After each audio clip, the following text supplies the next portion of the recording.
everyone, welcome back to my channel and welcome to this little series of videos I'm doing all about my medical school application. So this is something I've talked about a bit before in my videos, but yeah, I wanted to really break down the process in a sort of chronological way and make videos explaining exactly what I did and how I got offers from all of the medical schools I applied for apart from Cambridge. If you want to know why I didn't get into Cambridge, go look at my video all about my interviews and all the things that went wrong. This video is all about work experience and volunteering. So this for me was kind of the very first thing I did when I first started thinking I wanted to do medicine. So I'd say it was about year 7, year 8, I started to get the feeling that actually I might want to go into medicine one day. And me, and with the help from my mum as well, looked into it and did a lot of research and found out very quickly that to write a good personal statement and to have stuff to talk about interview, it's very, very, very important that you have work experience that's relevant to healthcare or caring for people and communicating with people. A lot of people may think hospital work experience and having a placement where you shadow a consultant is the priority for work experience and the thing that is most important. Actually, this isn't always the case. So if you're struggling to get a placement in a hospital or a GP practice, don't panic, because you can still get into medical school without this. This isn't a vital part of your application. Like, you don't have to have work experience, particularly in a hospital. And actually, what a lot of universities prefer is that you have experience in caring and communicating with people in a more hands-on role, so that you have examples of times when you actually used traits and characteristics that are going to be really important in a doctor or a medical student. So I'll talk you through the work experience and volunteering I did. This is the stuff that I put on my personal statement and I elaborated on, and things I talked about in interview. And what's most important of all is that work experience and volunteering is all about what you learn. It's an experience, it's a time for you to learn about yourself and to improve on your skills, whether this be communication, teamwork, empathy, leadership, whatever that may be. It's about an experience, a learning curve, time to develop yourself. It's not about seeing as many surgical procedures as you possibly can. It's all about your personal attributes and working on yourself. So the first experience I ever did related to medicine was I volunteered in an elderly care home. So this was a care home that was just down the road from me, back at home. I first sent out letters to loads of care homes in my area because quite a few of them didn't respond, or they just said they couldn't take work experience students, and that's fine. But this one that was down my road did respond and said they'd love to have me. And so I volunteered here for 6 months. I went to the care home after school every Thursday and spent, I'd say, 2 or 3 hours there. At first it was more, I was chatting to the residents there, getting to know them and seeing how the care home worked. And as the weeks went on, I started to be put in charge of leading activities. So in the evening, the care home would put on activities for the residents to do, sort of to get their brains engaged or to get them moving about a bit. So this would be things like quizzes or sort of little exercises or little games they'd play. So I then got the chance to sort of run some of them. I did a quiz, so I had to stand in front of a room full of residents and some of their families were there too, and run this quiz. This was really valuable for me for developing my skills of sort of presenting myself in front of a room of people, and it improved my communication with people who have hearing impairments or things like dementia.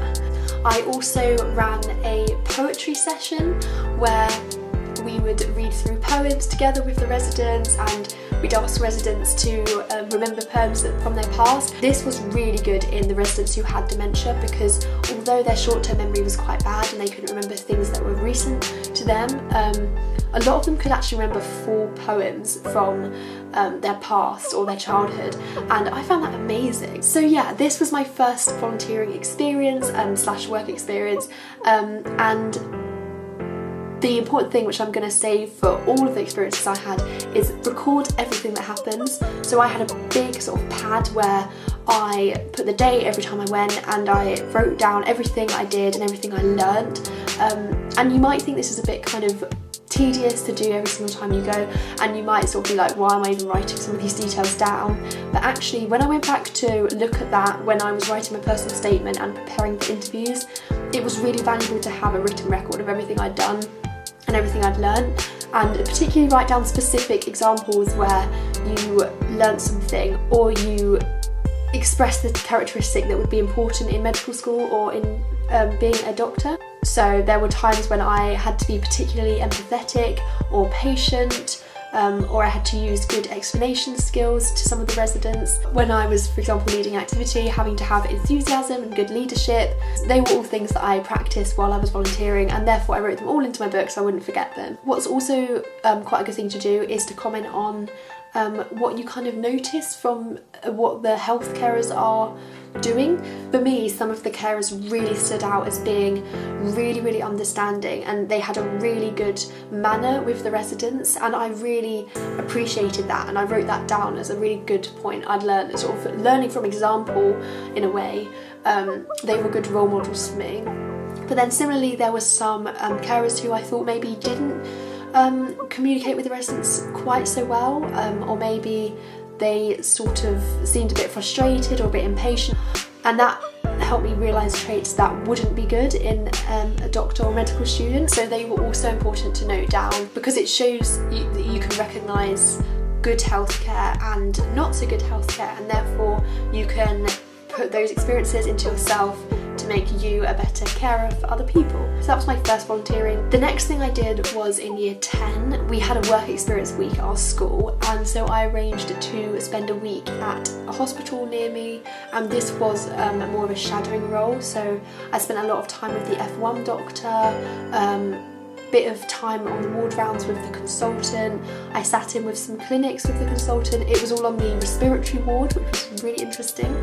So from this I got to experience a variety of different doctors' approaches and manners to patients. So this again was a good learning curve to see what characteristics I thought were good and what weren't so good. This is what enlightened me to like the realities of being a doctor. So it's very easy to sit and watch something like I don't know, Casualty, like a programme on TV, and think that all doctors do is just save lives every day and have an amazing life. But actually, seeing what doctors really do day to day was really important. Seeing the variety of what they do, the dynamic work environment, seeing how much admin was actually involved, and that it wasn't just treating patients all day. There was a lot of writing up notes. So also, if you are lucky enough to get work experience in a hospital, make sure you really use this as an opportunity to see how the multidisciplinary team works. So this is the team of doctors, nurses, physios, everyone that works on the ward, pharmacists, there's many more. This is the team of people that work together to manage and treat patients.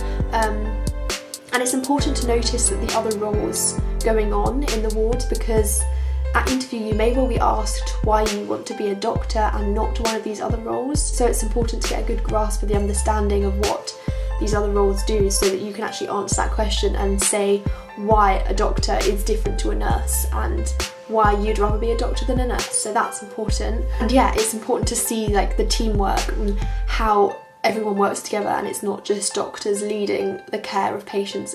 And that's something that was really important for interview as well. Knowing that teamwork is such an important part of working in medicine. I think some people kind of have this view like that doctors are superior in some way, or that they sort of run everything, but they don't. Like, a doctor would not be able to do their job without the nurses and pharmacists, physios that they work with. So understanding that straight away is important for personal statements and for interviews. And again, make sure you're writing up notes. I managed to do some of this actually while I was there, so if I saw an interesting like ethical discussion going on, or I noticed something and it really struck me, or I felt particularly sad or particularly excited about a certain part of the experience, then I wrote it down just so I can look back on it. And yeah, because these are things, when you get asked about your work experience at interview, they're going to ask what you actually did and what you learned. So the final bit of experience I got, I would say possibly gave me the most things to talk about in an interview, and this was, I worked for, I think it was 2 to 3 years maybe, I'm not sure exactly how long it was now, but I worked at a disability challenges scheme. So this is a charity that looks after disabled children and young adults. So it gives the parents respite and allows them to go and have a day off looking after their child, and so we would look after the children, engage them in play. I'd be involved in like running activities and playing with the children, but mostly I had a one-to-one, so I'd have a child for the morning and a child for the afternoon, and I would be responsible for that child's care. So I would have to make sure they'd been to the toilet or take them to the toilet myself, or change them, make sure they were eating their lunch, drinking water, feeding them if need be at lunchtime. And this taught me a lot about communication and being creative in the ways you communicate. Communicating with children alone is different to how you would with adults, and obviously is something that you need to practice, but as well as that, we had children who were blind or were deaf. We had children who were non-verbal, so they would understand you, but they wouldn't be able to communicate back with you in the same way that you had. So they wouldn't be able to speak, but they might use some other means, so they might use some kind of sign language. Others use kind of sounds or other signs that they'd learned to mean certain things. So yeah, like decoding what the child was saying and learning their way of communicating was such an important part, I think, of working with these disabled children. I mean, I could talk forever about what I learned, but it was just such a valuable thing to do. It was so hands-on, like I was actually giving the care, I wasn't watching someone else do it like I was in hospital or in the care home. I'd watch the carers do the personal care, but I'd just chat to the residents, whereas this, I was actually doing it myself. And it was nice to have that kind of responsibility for someone to care for them. And yeah, I really just cannot say how much that taught me. So if you can get hands-on caring experience that can be long-term, so that's another thing for work experience, it's not about just doing something for a few days and then tick it off your list. Work experience has to be something that you're continuing on for long periods of time, like I'm talking like a year. Because this shows that you're not just doing it to tick a box, you're doing it because you actually enjoy it. Like I actually enjoyed working with those kids and getting to know them, and it was such a rewarding thing to do. So I did that on Saturdays, and then in the holidays I'd do it like multiple days a week. And once again, I recorded anything that I thought was important, so examples of where we had to use really good teamwork, examples of times when I think I communicated really effectively with a child to get them to understand what I needed them to do. Yeah, that's kind of everything I did work experience wise. It's kind of medically related. Obviously I had many other experiences that taught me lots of other things, and I did write about other things in my personal statement.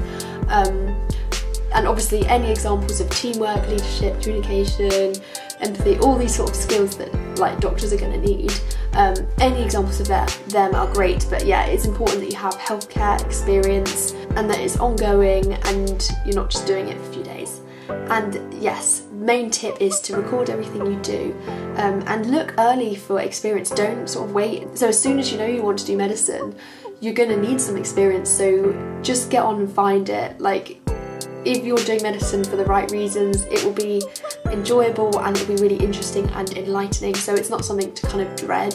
Good luck with finding experience. I know it can be hard and it can involve a lot of like writing letters or emails to people to kind of get yourself in there. So yeah, thank you very much for watching this video. Hope it was helpful. I will see you again for my next video of my medical school application series. If you'd like to see the video about medical school interviews I've already made, then I will leave the link somewhere. And similarly, if you want to see my Cambridge interview video, go watch that, of what not to do if you're applying for Cambridge or Oxford.